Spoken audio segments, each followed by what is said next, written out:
Loan देने के नाम पर बहुत ही अच्छे से फल फूल रही हैं। एक तरफ इनका रेट ऑफ इंटरेस्ट बहुत ज्यादा होता है, दूसरी तरफ अगर आप समय से लोन नहीं चुका पाते हैं तब इनका शोषण शुरू होता है। ये सबसे परेशान होकर के बहुत सारे लोगों ने अपनी जानें दी हैं। हाल ही में आपने भी इस तरह के बहुत सारे इंसिडेंट के बारे में तो जरूर सुना होगा। तो इसको देखते हुए सरकार ने पीएम स्वनिधि योजना को लॉन्च किया है। इस योजना की सबसे खास बात यह है कि इसमें आपको कोई भी इंटरेस्ट नहीं देना पड़ता और इस योजना में ना ही आपको अपना पैन कार्ड देना है और ना ही आपको इसमें किसी भी तरीके के सिविल स्कोर की जरूरत है। और सबसे खास बात इस योजना की यह है कि इसमें आपको किसी भी तरीके की गारंटर की भी जरूरत नहीं पड़ती। तो कैसे आप इस लोन के लिए अप्लाई कर सकते हैं, किस वेबसाइट पे आपको अप्लाई करना है और किस तरीके से आप प्रोसेस को फॉलो करेंगे जिससे आपको ये लोन मिलेगा, अगर आप ये सब जानना चाहते हो तो इस वीडियो को लास्ट तक जरूर देखिएगा और इस वीडियो को उन सभी के साथ जरूर शेयर कीजिए जो इस तरह के चाइनीज ऐप के जाल में सालों से फंसे हुए हैं। तो चलिए हम वीडियो को स्टार्ट करते हैं। दोस्तों, इस वीडियो में मैं जिस प्रोसेस की बात करने वाला हूं इसे आप अपने फोन या फिर लैपटॉप दोनों से ही कर सकते हैं। इसके लिए आपको गूगल पे सर्च करना है पीएम स्वनिधि। जब आप सर्च करेंगे जो आपको पहली वेबसाइट दिखाई दे रही है इसे आपको ओपन करना है। इसके बाद पीएम स्वनिधि का पोर्टल आपके सामने कुछ इस तरीके से ओपन हो जाएगा।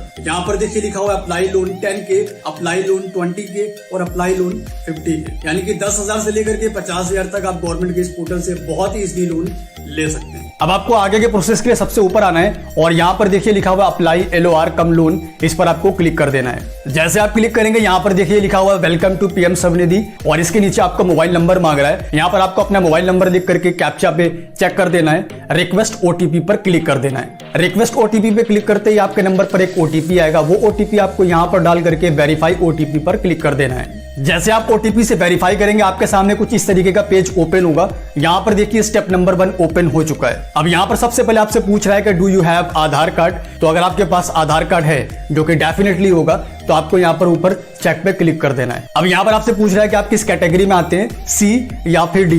यहाँ पर उन्होंने स्पेसिफिक मेंशन भी किया हुआ है कि कौन से लोग किस कैटेगरी में आएंगे। तो आप अपने अकॉर्डिंग यहाँ पर पढ़ करके, जैसे मैं अगर अपनी बात करूँ तो मैं C में आता हूँ, तो मैं C में चेक करके नेक्स्ट पर क्लिक करता हूँ। जैसे आप नेक्स्ट पे क्लिक करेंगे आपके सामने स्टेप नंबर 2 ओपन हो चुका है। यहाँ पर देखिए सबसे ऊपर आपको आपका मोबाइल नंबर दिखाई दे रहा है, जिस मोबाइल नंबर से आपने इस फॉर्म को फिल करते समय लॉग इन किया था। अब यहाँ पर आपको नीचे अपने आधार कार्ड से वेरिफिकेशन करना है। तो सबसे पहले आपको अपना आधार कार्ड नंबर देना है, देन आपको इस कैप्चा को आपको चेक कर देना है और नीचे यहाँ पर आपको वेरीफाई विद OTP पे क्लिक कर देना है।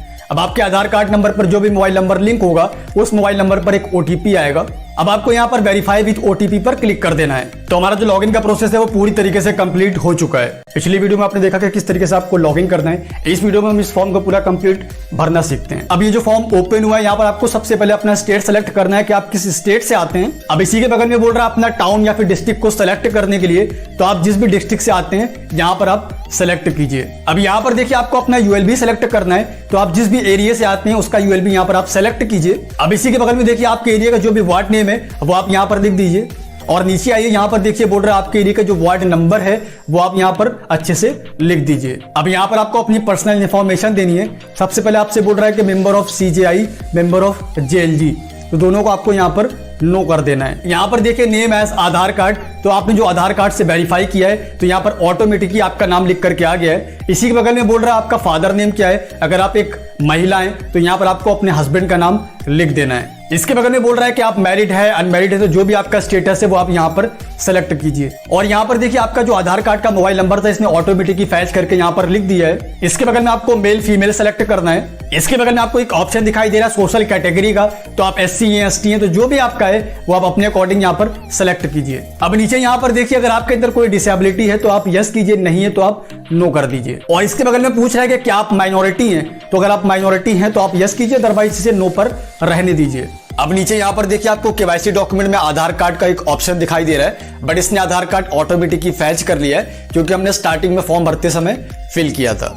अब इसके बगल में आपको अपना voter ID card number fill करना है। अब वोटर ID कार्ड को फिल करने के बाद नीचे यहाँ पर देखिए आपको बोल रहा है डू यू हैव फैमिली, तो यहाँ पर आपको अपनी फैमिली की डिटेल चेक पे क्लिक करके फिल करनी है। अगर आप मैरिड सिलेक्ट करेंगे तो ये आपको यहाँ पर ऑप्शन देगा। ऑप्शन में आपको नाम, रिलेशन और एज अपनी फैमिली की यहाँ पर मेंशन करनी होगी। अभी तक हम लोगों ने यहाँ पर अपनी पर्सनल इंफॉर्मेशन फिल की है। अब यहाँ पर देखिए आपको अपने एड्रेस की डिटेल फिल करनी है। यहाँ पर देखिए लिखा हुआ एड्रेस एज पर KYC, तो जो आपने आधार कार्ड नंबर दिया है उस आधार कार्ड का जो भी एड्रेस होगा यहाँ पर वो ऑटोमेटिकली फैच करके वो कॉलम को फिल कर देगा। यहाँ पर देखिए इस पोर्टल ने जो ऑटोमेटिक आपका आधार कार्ड से एड्रेस फैच किया है अगर ये आपका करंट एड्रेस है तो आपको क्या करना है, सेम एज अब पे आपको चेक कर देना है, तो ये ऑटोमेटिकली नीचे के कॉलम को भी फिल कर देगा। बट अगर आपका आधार कार्ड का एड्रेस और करंट एड्रेस सेम नहीं है तो आपको यहाँ पर सारे कॉलम में स्टेप बाय स्टेप आपको सारे एड्रेस को अपने फिल कर देना है। अब नीचे यहाँ पर देखिए नेम ऑफ एक्टिविटी का आपको एक कॉलम दिखाई दे रहा है। यहाँ पर जाकर के आपको अपना काम सेलेक्ट करना है कि आप वेंडर हैं, स्ट्रीट वेंडर हैं, आप क्या बेचते हैं या फिर आप क्या करते हैं।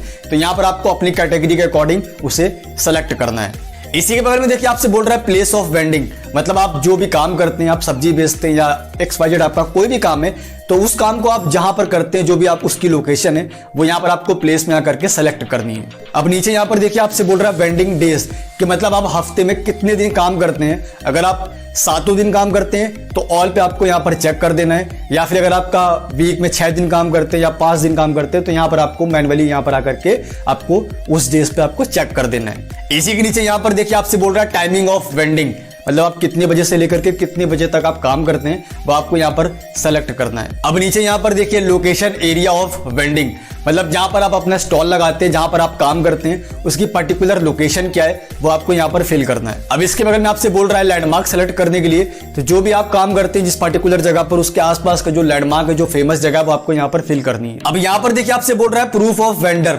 मतलब आप जो भी काम करते हैं उसका आपको यहाँ पर प्रूफ या फिर डॉक्यूमेंट आपको अपलोड करना है। यहाँ पर आपको कई सारे ऑप्शन दिखाई दे रहे हैं, बस आपको यस और नो में आपको सेलेक्ट करना है। जैसे यहाँ पर देखिए सबसे पहले आपसे बोल रहा है कि आपके पास बैंक है या फिर बैंक की पासबुक है, तो अगर है तो यस कर दीजिए, नहीं है तो आप नो कर दीजिए। पिछली वीडियो में आपने कारोबार की इन्फॉर्मेशन दी है, इस वीडियो में आपको अपनी अर्निंग और साथ साथ अपनी बैंक की डिटेल फिल करनी है। अब नीचे यहाँ पर आएंगे तो आपसे पूछ रहा है कि आपकी फैमिली की टोटल अर्निंग क्या है, वो आपको यहाँ पर लिख देना है। अब इसी के नीचे आपको आपके बैंक की डिटेल फिल करनी है, जिस बैंक अकाउंट में आप पैसा चाहते हैं लोन का। यहाँ पर सबसे पहले आपको आपके बैंक सेलेक्ट करनी है कि किस बैंक में आपका खाता है। उसके बाद जो भी आपकी ब्रांच है उसका IFSC कोड क्या है वो आपको यहाँ पर फिल कर देना है। अब नीचे यहाँ पर आपसे पूछ रहा है कि आपकी जो बैंक शाखा है उसका क्या नाम है, वो आपको यहाँ पर फिल कर देना है। अब लास्ट में यहाँ पर आपको अपना बैंक अकाउंट नंबर देना है। अब इसी के नीचे यहाँ पर देखिए आपसे बोल रहा है कि क्या आप डिजिटल पेमेंट करते हैं, अगर आप करते हैं तो यस, नहीं करते हैं तो आप इसे नो पर रहने दीजिए। अब नीचे यहाँ पर देखिए आपसे बोल रहा है एग्जिस्टिंग लोन आउटस्टैंडिंग, अगर आपने पहले से लोन ले रखा है तो आपको यहाँ पर उसकी इंफॉर्मेशन देनी होगी। आपने किस बैंक से लोन ले रखा है वो आपको यहाँ पर फिल करना है। आपने कितने का लोन ले रखा है वो आपको यहाँ पर फिल करना है। अगर आपका कोई लोन नहीं है तो आपको इन सारे कॉलम को ऐसे ही ब्लैंक छोड़ देना है। अब नीचे यहाँ पर देखिए आपसे बोल रहा है कि आपको कितने रुपए की नीड है, मतलब आप कितने रुपए का लोन लेना चाहते हैं। अगर आप इस पोर्टल पर फर्स्ट टाइम अप्लाई कर रहे हैं तो आपको पहली बार में 5,000 से 10,000 के बीच में ही लोन मिलेगा। आपने जो फर्स्ट टाइम में लोन लिया हुआ था, अगर आपने उसे अच्छे से टाइम से पेड कर दिया तो जो आपकी लिमिट है वो इंक्रीज हो जाती है।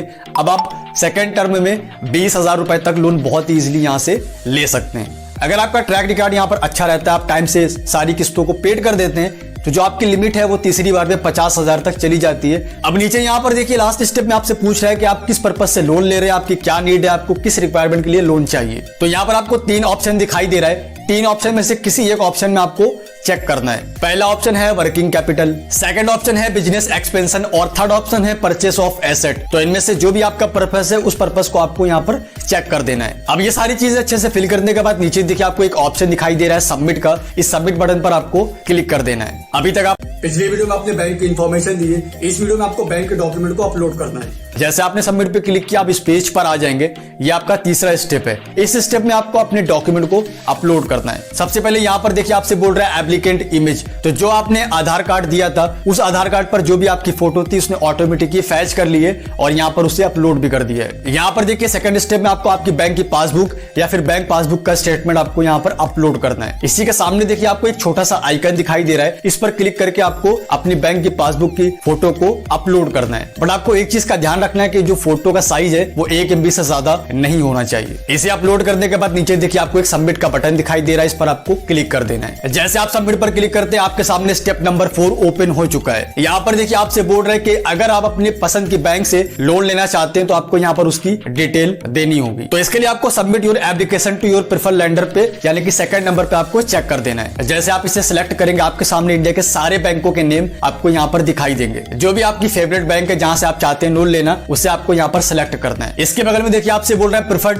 ब्रांच, मतलब जिस बैंक को आपने सेलेक्ट किया उस बैंक की किस शाखा से आप लोन लेना चाहते हैं तो आप यहाँ पर उसे सेलेक्ट कर दीजिए। ब्रांच सेलेक्ट करने के बाद नीचे देखिए आपको आई एग्री पे चेक कर देना है और नीचे आपको एक डिक्लेरेशन फॉर्म दिखाई दे रहा है, इसे अगर आप चाहते हो तो आप इसे अच्छे से पढ़ लीजिए। उसके बाद नीचे आपको यहाँ पर देखिए सबमिट का बटन है, इस पर आपको क्लिक कर